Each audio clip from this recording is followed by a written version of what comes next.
두 번째, 계속 이어서 보시면 이들은 모두 아란으로서 모든 망상이 이미 다하여 다시는 번뇌롭지 않으며 자기 공부에 익어 모든 존재의 속박으로부터 벗어나 마음의 자제함을 얻는 이들이었다.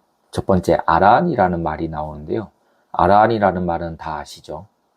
이 아란은 범어로서 앞서 설명한 비구와 같은 세 가지 뜻이 있습니다.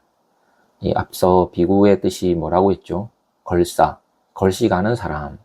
두 번째, 포마, 마구니를 두렵게 한다. 그 다음에 파악, 번뇌, 무명, 삼독을 깨트린다. 이게 이제 비구의 뜻인데, 즉 이 아란이라고 하는 것은 비구의 결과입니다. 또 비구는 아란의 전 단계죠. 그래서 비구가 되어 열심히 수행 정진을 하면 아란과를 증득하는 것입니다. 그러한 의미가 담겨 있고요.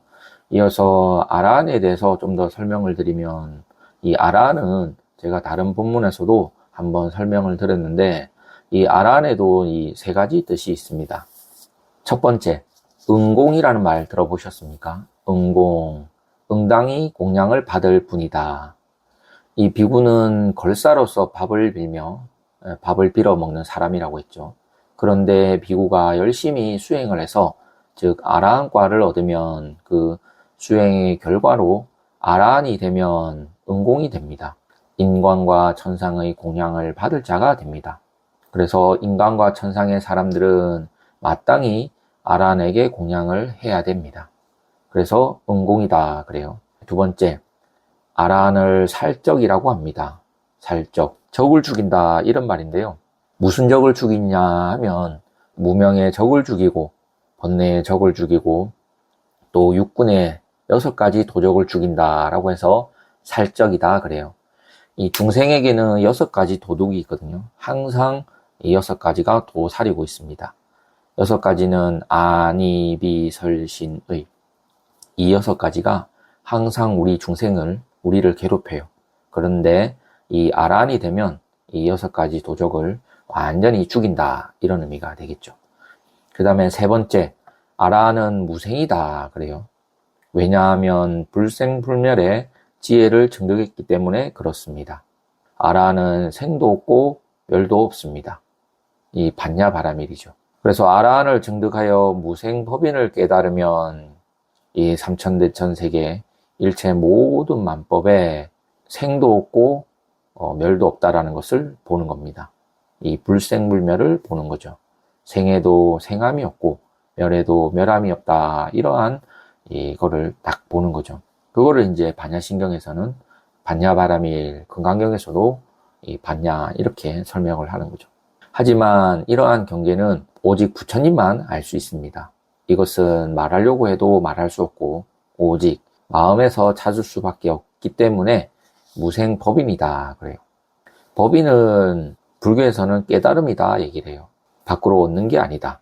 그 다음에 모든 망상이 이미 다하여, 이 한문으로 보면 제루미진 이렇게 되는데요. 이 아라한과를 증득하면 비로소 모든 누가 다한다 이 뜻입니다. 여기서 제루, 모두 제자에 루자가 있는데 루는 이제 번뇌입니다. 제루, 한 종류의 번뇌가 아니라 많은 종류의 번뇌, 즉 누가 있다 이 말이죠. 보통 84,000 번뇌가 있다 이렇게 얘기하지 않습니까? 그러므로 84,000이 누가 있다. 그래서 번뇌를 누라고 합니다. 여기서 누라고 하는 것은 모든 결점, 모든 욕심 이거를 다 누다 그래요. 쉽게 말해서 탐진치가 바로 누입니다. 그래서 아라는 이미 모든 누가 다 했습니다. 모든 번뇌가 다 했다. 이 다 했다라는 뜻은 없다라는 것이죠. 이 완전히 세지 않으며 또 근본적으로 세지 않는 것을 누진이다 이렇게 얘기를 하는데, 누진통 들어보셨습니까? 부처님께서는 6가지 신통 중에 누진통이 있습니다. 누진이라고 하는 것은 바로 근본적으로 세지 않는다, 완전히 세지 않는다 이러한 의미인데, 사과인 즉 아란을 증득해야만 이 누진통을 얻을 수가 있습니다. 누진통이 바로 제루미진이다. 모든 누가 이미 다 했다 그거죠. 이러한 아란들은 조금의 결점도 없는 성인입니다. 보통 도인이다 이렇게 얘기를 합니다.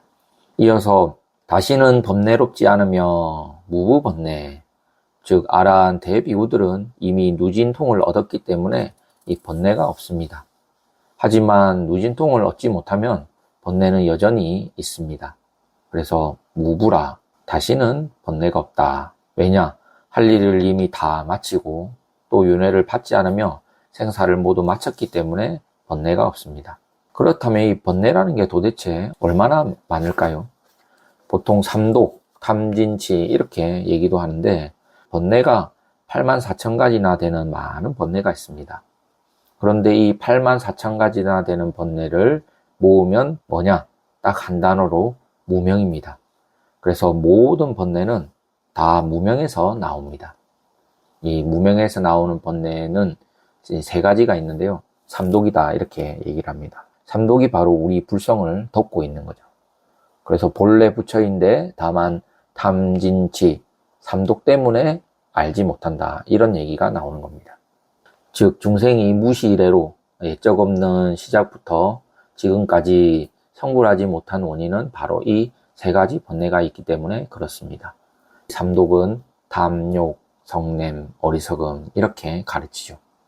금강경에서는 이 탐진치를 어떻게 했냐면 아상, 인상, 중생상, 수자상 이렇게 표현을 했습니다.